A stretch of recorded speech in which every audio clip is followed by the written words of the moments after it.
My next guest is Fedor Dzjuba, who founded Linnworks, which is an e-commerce platform. My next guest is Fedor Dzjuba. He's the founder of Linnworks, which is an e-commerce platform. Nope, which is a what is it even called? What is it? Ugh. My next guest is Fedor Dzjuba, who my next guest is Fedor Dzjuba, who founded Linnworks, which is a game changer for businesses looking to simplify and optimize their e-commerce operations. At Pivotal, we've used Linnworks for many years, and we found it to be transformative for businesses from startup all the way through to large-scale enterprise operations. So whether you're starting on a kitchen table or whether you run a warehouse fully automated and you need help automating further, Linnworks is a great tool for you, and I can recommend it firsthand. This isn't a plug, this episode. This is an interview with Fedor, who's now got on his LinkedIn status that he's a good luck charm at Linnworks, but it is his baby. He founded it, he created it, it's got his DNA in it, and it's a great tool.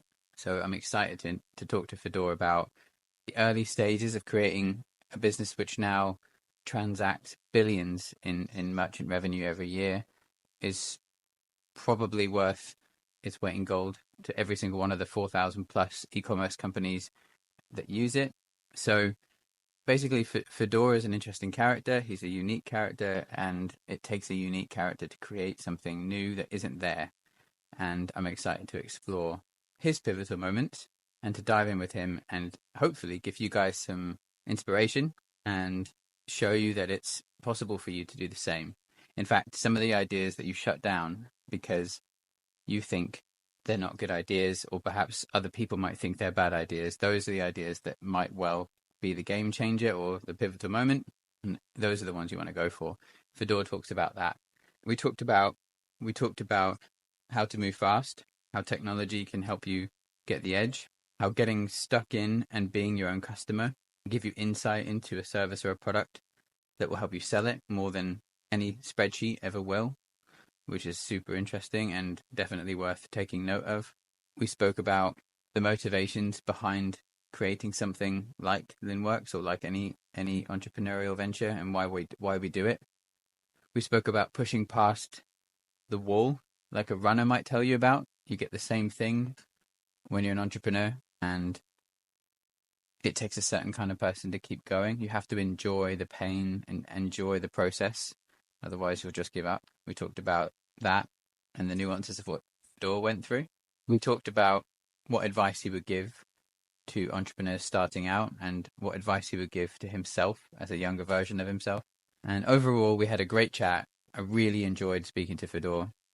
It just so happens that Pivotal, which is the agency that I run, along with my great team, happens to also be one of the world's best onboarding partners for Linnworks. So we're very proud of that because Linnworks is genuinely a great tool created with genuinely great intentions to serve a very useful purpose, and extremely interesting to find out what drove certain innovations and how they came about. Fedor talks about his team Awesome, which is, a satellite within Linnworks when he took investment, which let him keep that freedom and that spark in order to innovate and come up with new ideas. And he talks about how some of the best features for Linnworks came from that, such as WMS, which is warehouse management, which Pivotal does onboarding for all the time now. So even though Linnworks' legacy is Fedor, he's moved on to new things. We get to find out about that. So we'll talk about what he's doing now and why he's doing what he's doing now, which is also fascinating. So I'm excited to share it with you. Let's dive in. This is Pivotal Moments. Those tiny moments, those 1 degrees of change that make all the difference. Welcome to Pivotal Moments, the podcast where we explore breakthroughs, bold decisions, and defining moments that shape the world around us. I'm Tait Pollack, entrepreneur, investor, and founder of Pivotal, where we help brands scale, innovate, and stay ahead in a fast-changing world. Through my work, I've had the chance to collaborate with businesses, inventors, and visionaries who are not just building success, but reshaping industries, challenging the status quo, and changing lives. On this show, I sit down with leaders, innovators, and game changers, people who have changed the world and those who might just change yours. But more importantly, we strip back the headlines and the big achievements to show you the real moments, the challenges and the decisions that got them there. Because success isn't magic, it's a series of choices. And if they can do it, so can you. Welcome to Pivotal Moments. And I'd like to just introduce our fourth guest, Fedor. How do you pronounce your last name, Fedor? It's pronounced as Dzjuba. That J confuses a lot of people, but it's a U, Dzjuba, basically. Dzjuba. Yeah. Awesome. Fedor Dzjuba, welcome. Thank you for joining. So just quickly, I've got a set of questions I'm going to take you through, but first of all, if you can introduce yourself, explain who you are and why you're here. All right. Well, first of all, I'm glad to be here. I'm glad talking to you. I'm Fedor. I'm founder of Linnworks. It's been a long time since I founded the company. It's kind of taken its upward trajectory. So yeah, I'm founder of Linnworks. So that's pretty much my claim It's to a pretty amazing being claim. useful. For people who don't know what Linnworks is, we'll dig into it a bit more, but it's an amazing piece of software that is the backbone of many thousands of e-commerce websites to manage their pick, pack, and ship, channel management. It's an amazing tool. And in my other capacity at Pivotal, we work with Linnworks all the time and can champion how good it is. So Fedor, you've created something amazing there. Oh, thank you. So I just want to, my first question is Linnworks started in 2005. Is that right? About right. But you know how like startups start, you start doing something and it takes you 3 years to just form an idea where it's going to be. Yeah. So I always put like the starting point in about 2005. This is when, let's say, the first lines of code went in. Obviously, But those lines are probably no longer there, but the yeah. beginning was right about there. Yeah. So so the idea must have been forming over time before you then put those first lines of code down. And then it came to a head and you're like, right, I'm going to make something. I'm going off book straight away, but Yeah. how did you get to that point where you're like, I need to now make something? So, as any kind of good business starts with completely different idea, I believe that there's nobody just sits there and looks for a particular really good, like a business idea to fill a niche. They go in one direction and then pivot at some point. It's kind of that path that I've taken as well, actually. This episode is brought to you by MailChimp. Whether you're building a brand or scaling your business, MailChimp makes it easy to connect with your audience, automate your marketing, and drive real results. We're also proud to have MailChimp as a sponsor for Summit Basecamp, where we'll be gathering 100 of the world's top brands at Pivotal House to discuss how to grow in an era of radical tech shifts. If you want to be in the room, check out the link in the description. Actually, I didn't set out to create an e-commerce ops management system. That wasn't my dream job. No. I don't think many kids dream about like creating a back office management system, right? No, it's true. So now I had different sort of like business little ventures that I was starting up, and I was selling stuff on eBay, and as part of that, I needed to print like just address labels, and there was like nothing there that will allow me to just do it automatically. Okay. So I just sat down because I'm a software engineer, just to write a lot of stuff for myself, to make my life a little easier. And it turned out to be quite a nice little utility. That's all it did. It just basically Print labels. print address labels. That's it. But surprisingly, it was very useful because it takes a long time just to sit down and copy all the addresses, put them in the right places, and all that kind of stuff. Yeah. So just by having that utility was cutting out like maybe a couple hours of my day immediately. So it was a huge time saver. And I thought, it's a good little thing that I've got here. I'm just gonna start selling it. And you know what? I was selling Linnworks. It wasn't called Linnworks. It was called something like print shipping label eBay or something like that. I don't even remember what the name Oh, was. I'd love to know what it was called. um, and I was actually selling that on eBay itself in the software section. Wow. Okay, Yeah, I that's know. cool. It's the right place to sell it because people are on eBay all the time. They obviously that's Yeah, the where the market is. and yeah, so basically I started selling it on eBay, and it's surprising people were buying it. It was only like 15 quid a pop. You get a lifetime license with it. Yeah. But it did exactly what it said in 10. And it just started to roll from there. So some people were coming back saying like, can you add this little feature? Can you add that little feature? And it just adds on. And then at some point I realized, oh, actually, You that's what I should be doing instead yeah, of it kind of whatever the took hell I was doing over. before.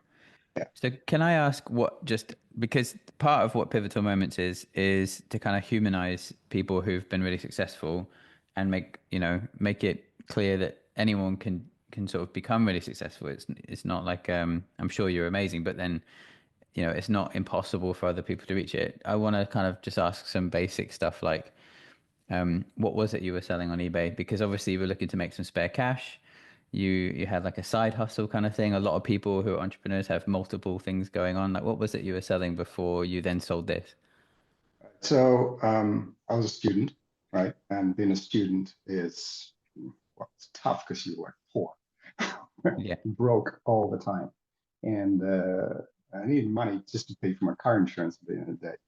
So, that time when you don't think you're going to make another 20, if you don't make another 20 quid, you have to let go of something. You can't let Yeah. go of a car, right? Because I needed that to get to work and things like that. So I just needed like a lot of money on the side. So what I started to do, it's actually it's an interesting one because I think that would have been, if I continued with the other business, I think that would have been even bigger than the rest. But never mind. Basically, do you remember back in the day we had this Palm Pilot? Yeah. It's like a predecessor of an iPhone essentially.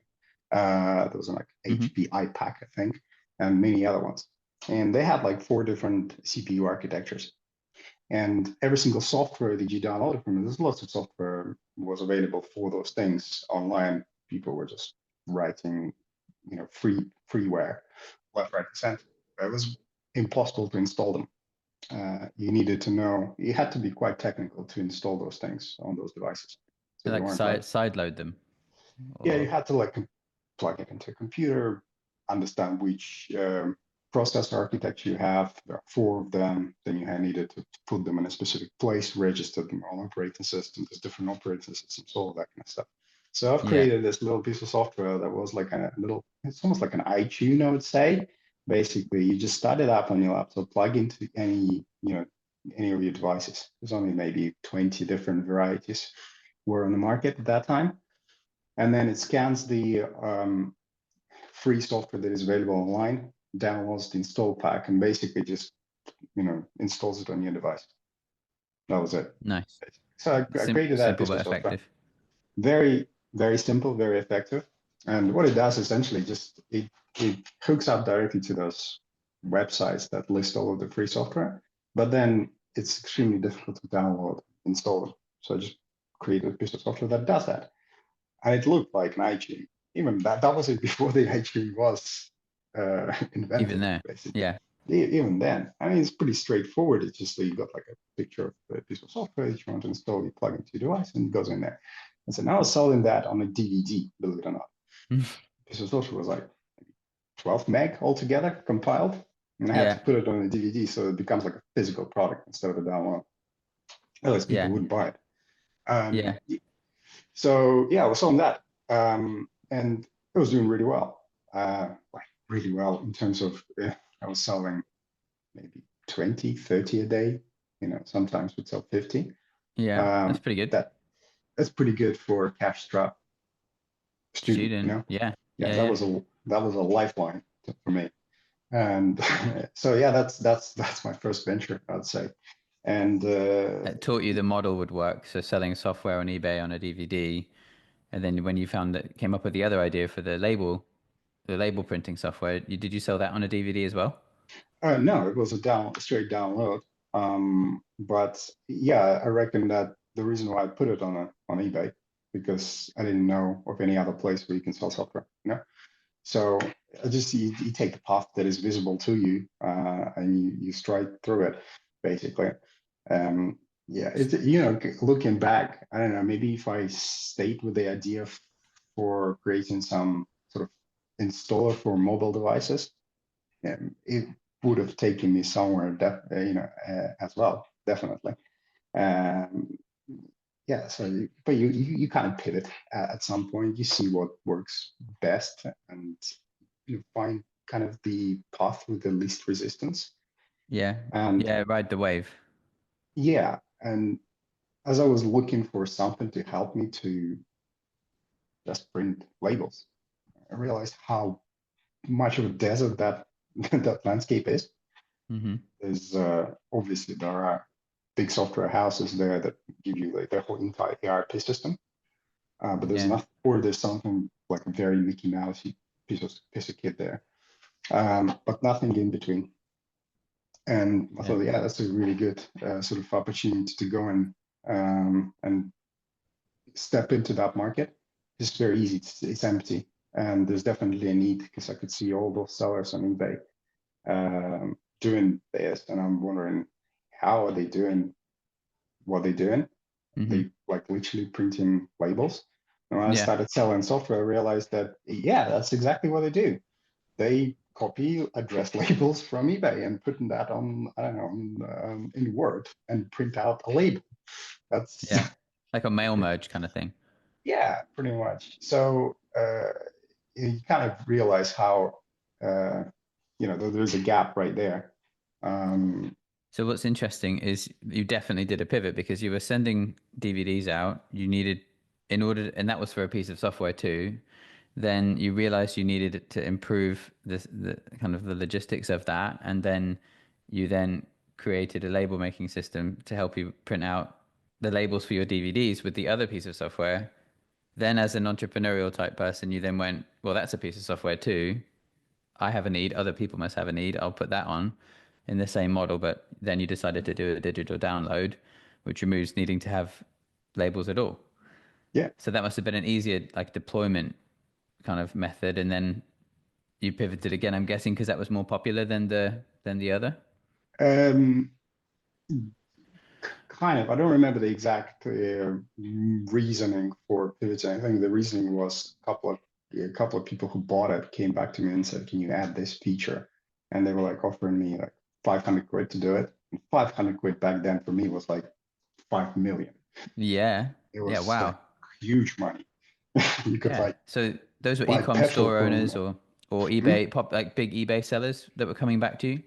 eBay sellers, not too big, but big enough. Big enough to have a problem with just automating little things like that. So Coming back, just came back to me and said like, well, can you add this little thing? And okay, I'll give you 500 quid if you add it in. And so they pay you to upgrade your own product, and then you would pretty then much, sell it with the new feature and make it more desirable, which yeah, I is like, realized, yeah, I realized it's a good business. Software is a really good business because, for example, the very first time somebody offered me like 500 quid to add a feature, it took me about 10 minutes to do it. And you gotta realize it just made 500 quid in 10 minutes. Great. hmm And then I can then sell exactly the same thing down the line as well. It's perfect. yeah, It's printing money, basically, if you think about it.